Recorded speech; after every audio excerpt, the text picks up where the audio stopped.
Hey, I'm Mr. Cole. Welcome back to MotoGP 18. Hanzo had a superb battle in Austria. Unfortunately, it didn't go his way in the end, trying to fight for a victory. Can it turn his way round another fast and furious circuit?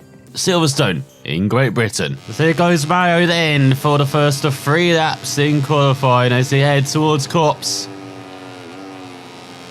As on 2 wheels, they start at the old start-finish straight, the national pits, so of the new Silverstone ring. As we go through Maggots and Beckett's, still can't believe it has this much elevation compared to almost every other representation of it. As we go through Chapel onto the hangar straight, and Mario, he's got pace at this level now. He's just trying to grab another podium, another victory. He's just clinging on to the championship. It feels like he's not in command, not in control like he was in that first third of the season. Now it's tightened up in this third. Then into the final third of the season, it's anyone's championship out of the top 4. It is insane how close it is. And you've got to watch out for his teammates. So Antonio Bastianini, 216.1. That's where you go, Mario. He is a man on a mission at the moment. He's got a number of victories in this third of the season. Had a poor start to the season, but since the patch, he's been so much better and a regular race winner. And even though he's almost 2 race wins back, you can't count out with how the top 4 are taking points off each other.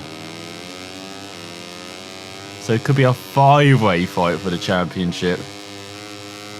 As you go through Aintree and onto the Wellington Straight for the new section of Silverstone. Still feels new, even though it's 8 years old now. Still feels incredibly new. Still got that new smell, doesn't it? Maybe after a decade it fades away. As you go a bit wide through Luffield, that's a poor run from McDonald, but heading towards the line. This looks like it could be close to Bastianini. As you go flat out through Worker, it's going to be easily ahead. As we look at the grid, and there's the gap, 3.5 seconds of Bastianini and Martin.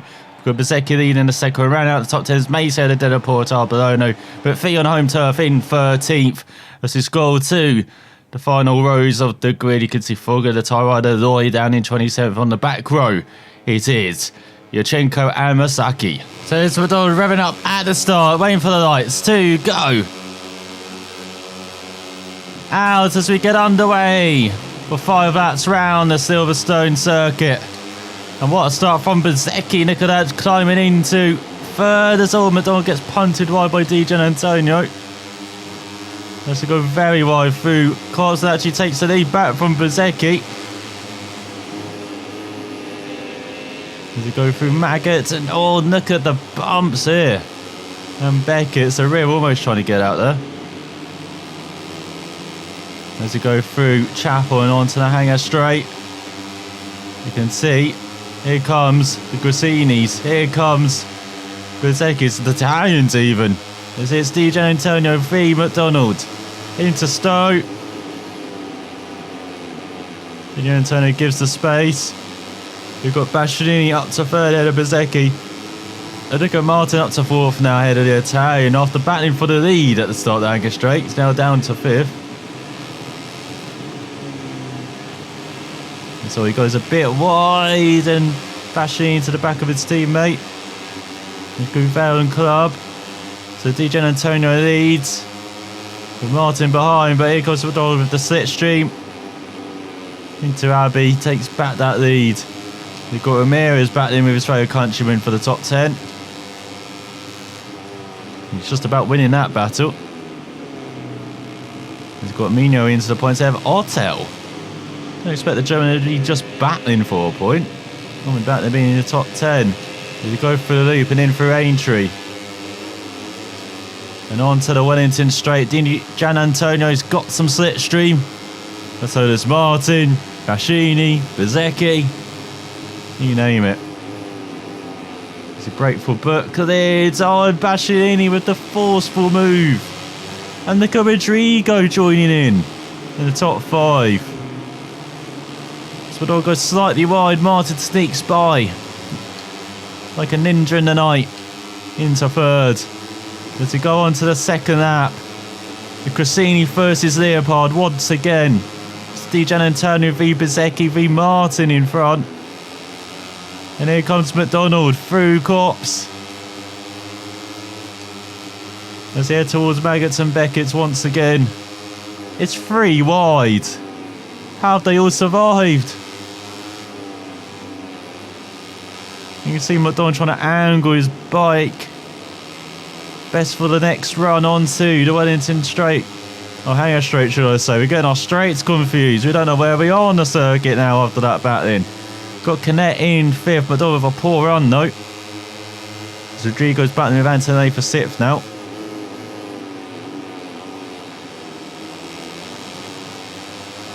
If you go through Stowe, that's very slow, McDonald. And this is a sector which hurts him, this 2nd sector. Not very good at all in this sector. No, and he's gone wide. That's allowed Canet through. Oh, has it? Got him on the cut back there. As he's 7/10 behind Martin, but then his 3rd sector is his best. In the 1st sector, he hit and miss whether he's good or not. Sebastian, he's got the lead. McDonald into 2nd, not quite, outbraked himself. Ahead of Martin and Di Gianantonio. As we go through Aintree. On to the Wellington Straight. Look at the run for McDonald. Past Di Gianantonio, past Martin. Got the inside line for Brooklands. Martin still wants to hang it round the outside. Here comes Di Gianantonio as well. That's what you're doing, Martin. You're on the grass.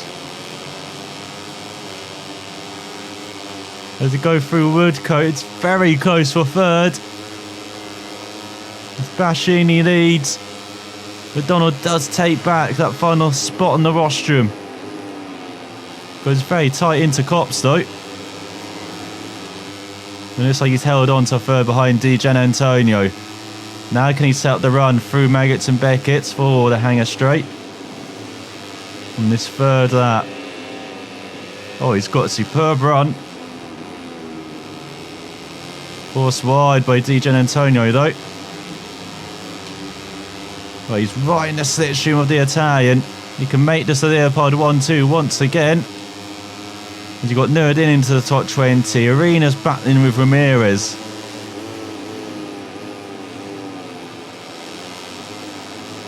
It's wide for McDonald, but he holds on just. Felt like the front was going to fold for the San Marino rider. So he keeps it upright though. And now he's behind his teammate. Battling for the win here in Silverstone. What a dream for Leopard. Seeing the team in 1-2 ahead of Gresini. Ahead of Di Gianantonio and Martin. As you go through Abbey, then flat out through Farm. Oh, McDonald's got a run.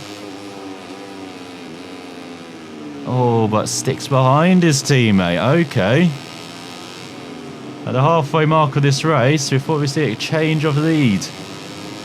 McDonald cautious this time. We go through Aintree. Fortunately, you see the rear tyre at the halfway mark. Front tyre's still looking very good, but the rear.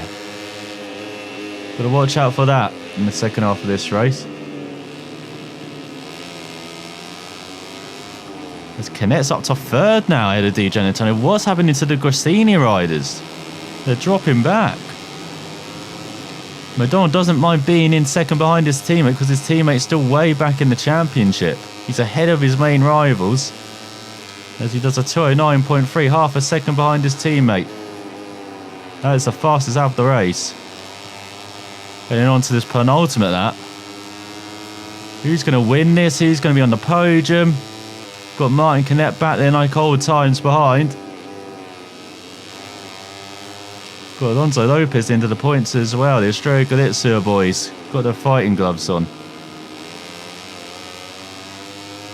Oh, that's a poor final turn, McDonald. He's lost, feels like half a second.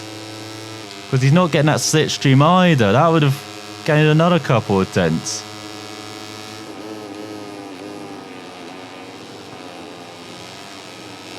It's Canet and DJ Antonio battling like a hell for fourth. Martin into third, might have settled down in that position now. It's McDonald through Vel.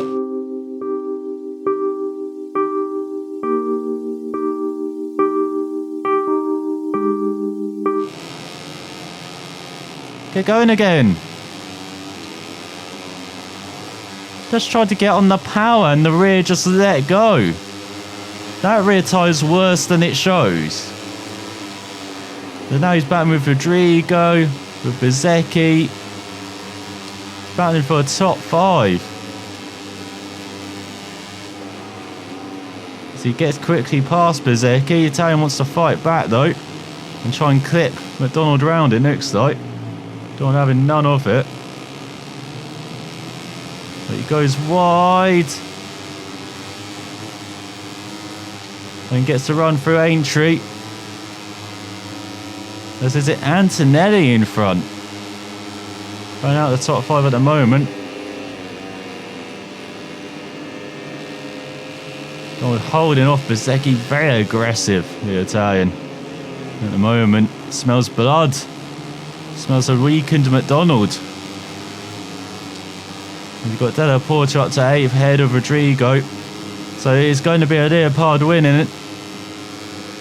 Martin in second, Canet third, DJ Antonio fourth, Antonelli in fifth, a second up the road. Heading on to the final lap, looking safe for the Italian to get a top 5. He's got Della Porter up to 9th, ahead of Ottel.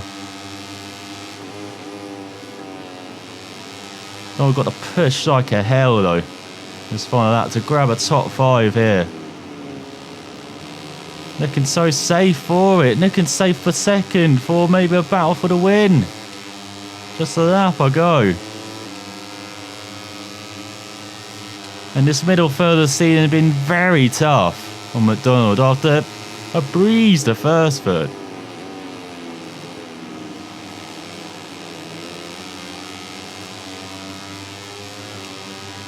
This middle third has been so up and down. Of course, a big donut. And the circuit there, Barcelona Catalunya, was a catalyst for everyone to catch back up to him in the championship. That's what you do around the outside, Bezzecchi. McDonald had to compromise himself there. It's allowed his teammate Della Porter through into sit. McDonald takes it right back in Abbey. But that's cost him any chance of growing up to Antonelli. For 5th. As we go through Village and the loop. Oh, what are you doing, McDonald? Get on the power, get going.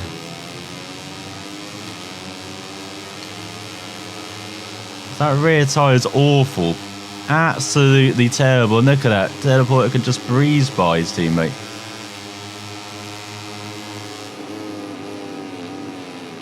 He goes into Brooklands, breaks way too deep. Has to get on the power, he has to go 4 wide. Oh, Bezzecchi, forceful again. That's allowed McPhee by. McDonald's going to finish down in 11th. As Bastianini wins. What a disaster for McDonald. What an absolute disaster those last couple of laps were. From extending his slim championship lead, now he's probably lost it. So Bastianini wins again, this time by 1.3 seconds ahead of Martin, with Canet in third, DJ Antonio in fourth, Antonelli fifth, Della Porter sixth, just ahead of Rodrigo, Bezzecchi, Ottel and McPhee. With McDonald, he did the fastest lap, the only other guy into the 209 throughout the whole of that race, along with his teammate. He finishes down in 11th, just ahead of Kornfeld. And you've got Mino Nuruddin scoring points, what the hell? Then Albert Arenas scores the final point just ahead of Ramirez, Lopez, Suzuki, Mesa and Binder round out the top 20 with Loy at the back. So finally McDonald's reign at the top is ended. The San Marino rider drops down the second behind Martin by 10 points. He's still 2 points ahead of DJ and Antonio Canetto, tied on points. Then we've got Bastianini in fifth ahead of Bezzecchi and Tonelli. There Portia, Ottel and Rodrigo rounds out the top 10. So we've got Cornford up to 13th. Then round out the top 20 is Arenas. And look at Nerdem with his first points of the season up to 23rd. So now 25 riders score points so far this season. And for McDonald, the qualifying was beautiful. The race, not so good in the end, but still some good development points and reputation earned. As in the MotoGP class, it was Marquez ahead of Dovizioso and Ross. And then in Moto2, it was Olivier ahead of Alex Marquez and Baldassarri. So for McDonald, what has he got to improve for those brakes again? It's not about the power, it's just being the stability, and with how bumpy that Silverstone circuit was, you saw the bike just going wide in the corners thanks to those bumps, and under braking as well, having to be very tentative on the brakes and not being able to push as much as he would like, McDonald. But he can't improve the brakes from locking, unfortunately. So what else can he improve? The suspension, you might need to improve that. Shall we do the hydraulics? And then not only these, the frame is undeveloped, but the bike's very good.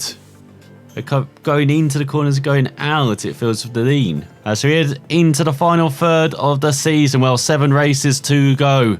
And now with the change at the top, can McDonald fight back from a very disappointing middle third of the season? Look at that, just 1 podium, 3 top 5s. Only another top 10 to go along with it. Can he bounce back around his home race on the Mazzano World Circuit? Marco Simoncelli. So out for watching and find out next time.